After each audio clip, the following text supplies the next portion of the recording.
খুব শীঘ্রই শুরু হচ্ছে দরদ মুভির প্রমোশন, এমনটাই ধারণা করা যাচ্ছে। পরিচালক অনন্য মামুন বাংলাদেশের পরিস্থিতির কথা বিবেচনা করে সেই সময় জানিয়েছিল দরদ মুভির এখন কোনো আপডেট আসবে না বা কোনো প্রমোশন শুরু হচ্ছে না। বাংলাদেশ শান্ত হওয়ার পর আবারও শুরু হবে দরদ মুভির প্রমোশন। সেই কথা মোতাবেক খুব শীঘ্রই শুরু হতে পারে দরদ সিনেমার প্রমোশন। আর আমরা অপেক্ষায় আছি দরদ সিনেমার প্রমোশনের। দরদ সিনেমার টিজার আসবে খুব শীঘ্রই, এটা 100% শিওর।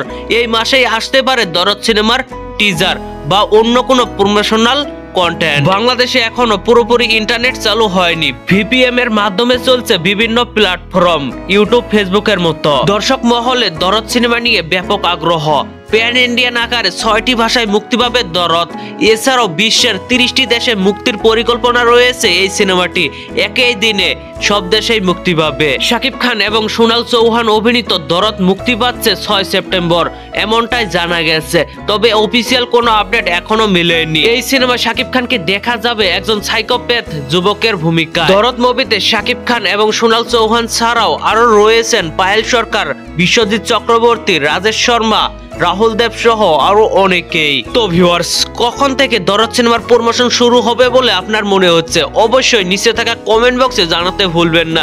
আর ভিডিওটি ভালো লাগলে একটি লাইক দিয়ে বন্ধুদের মাঝে বেশি বেশি করে শেয়ার করুন। ধন্যবাদ পুরো ভিডিওটির সঙ্গে থাকার জন্য।